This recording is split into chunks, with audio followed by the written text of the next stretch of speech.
this is a case that I think I'm only bringing this up because this is probably going to be, this could very well be the way it went down another George Floyd situation.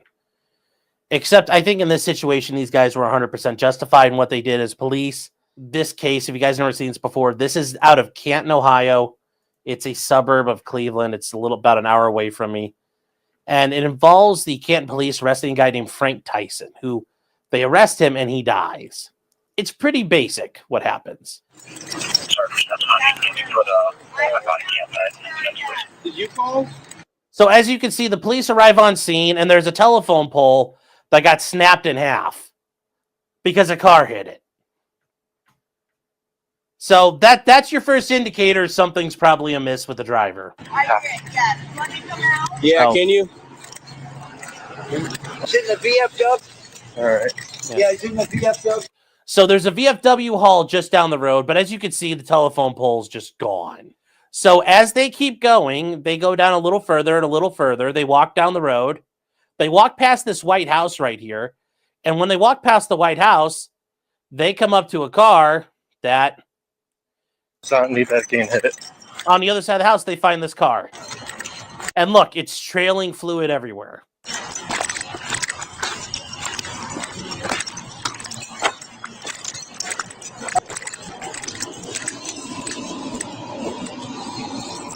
So as you can see, he tore his car up pretty bad. So the cops start walking down the street. They actually keep walking. They walk across the bridge to the VFW hall. Or it's AMVETS or something like that, or the American Legion, whatever. As they walk in, they come up to the door, and they encounter Frank Tyson, who is, here we go. 911. And remember, they said, oh my God, this guy's over here acting like a loon. So they show up. That's a gentleman standing at the door right there. Please get him out of here now. I ain't leaving him. No, get the sheriff. No, Get the we're going sheriff. outside. We're Get going the sheriff. outside. No, you ain't killing me. You ain't killing me tonight. You ain't killing me. No, you guys are killing me. They're all here. They're trying to kill me. They're trying to kill me. They're trying to kill me. They're trying to kill me. They're trying to kill me. Why you trying to kill me? They're trying to kill me. They're trying to kill me. You're killing the sheriff department. Call the sheriff. Call the sheriff department. They're trying to kill me. They're trying to kill me. They're trying to kill me. Call the sheriff. So it sounds like he's either drunk or really high. Or maybe both.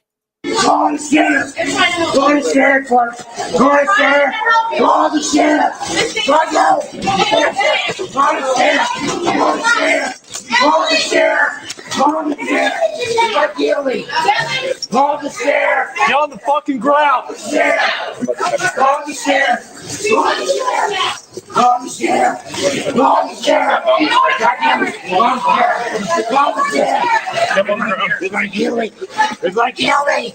They're gonna kill me! You're gonna get sprayed. I don't get close You're sheriff! gonna get sprayed. Don't spray. Call the sheriff! Don't spray. Call the sheriff! They're gonna kill me! Call the sheriff! Call the sheriff! I got it. Here it goes. You want that one? Say when. You're good. Good.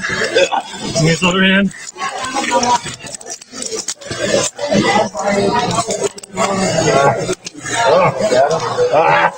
Get over here! Calm down. Calm down. Now, I will say, this is 2024, chat. This is not a good look. Even if you're defending someone, like if you're a cop in America, this is not a good look, buddy. Just kind of use your head. That's not a good look. Okay. Go ahead, get ready. 2029. Stop fighting. I can't read. I can't read. I can't. Get out of there. I can't read. That's the story right there. I'll be glad I was up here. Okay. I can't read. You're fine. Yep, good. Shut the fuck up. Yeah, you're good. Appreciate you guys. You have a hat on? Yeah, we lose some. Okay. Nope, we're good. Supposedly that's his car down here in the road. What in the yard? All the time. She saw James. Yeah, you're on. Yeah, I mean, he's laying flat, and that's a positional asphyxiation issue. But yes, the fact he tested positive for cocaine and alcohol probably didn't help things either. It goes on for a couple of minutes. They leave him alone. He's not moving. And after a while, they check him out, and somebody's like, oh, wait, he hasn't moved. They check his pulse, and they're like, oh, shit, we need an ambulance. So that's the story there. And since then, these guys were both charged with reckless homicide by the Stark County Prosecutor's office here in Ohio. And it's the county where Canton is. They've both been charged with reckless homicide. And they're both third-degree felonies, which might not sound like a lot, but you could face up to 36 months in prison. I would argue probably in this case there would be a presumption for prison if they got convicted of it. And they would probably get a lot of time if they get convicted. Anyways, this is both of them. They are both facing the charges. They could go to prison for this. They both are out on bond currently. But I think this could very likely be the next George Floyd thing. This could easily do it. So what do I think? I think they were 100%. I think they were 100% justified trying to arrest the guy. I mean, the guy's wigged out of his mind on alcohol and cocaine and acting like a loon. They did nothing wrong trying to arrest the guy. I think obviously, yes, everybody says they can't breathe, but you should probably work on putting people in the recovery position after a while, especially if they're not moving. And I wonder if the theory is they left them alone and didn't check on them. They just stood there. After a while, they're both just standing up next to them, and they never check them. And I wonder if that's how they're going to get them. I'm not sure. The theory of the case hasn't been fully articulated yet, but it is interesting. It is interesting. Toto Vader says, so excited delirium. Now, I don't like the excited delirium is what they use. It's a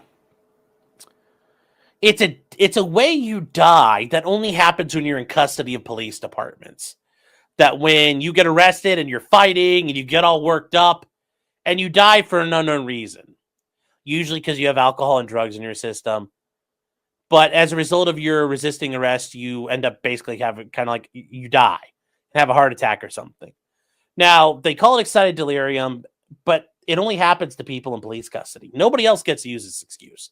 So I think excited delirium is a bullshit issue here. Certainly, it's an old fat guy, probably with heart disease, who was drunk and high on cocaine. And yeah, when you combine all that together, you're gonna die. Especially if you start fighting the cops. Remember, chat, take your pinch like a man. The cops show up to arrest you, fucking submit. Like, you ain't gonna win that fight, especially when you plowed into a telephone pole and then barge into a bar that's not yours. Don't be that guy. Don't be that guy. Somebody's saying, is it like SIDS but for violent criminals? It's like SIDS, but like it's not even for violent criminals where the police have mistreated people and they still die.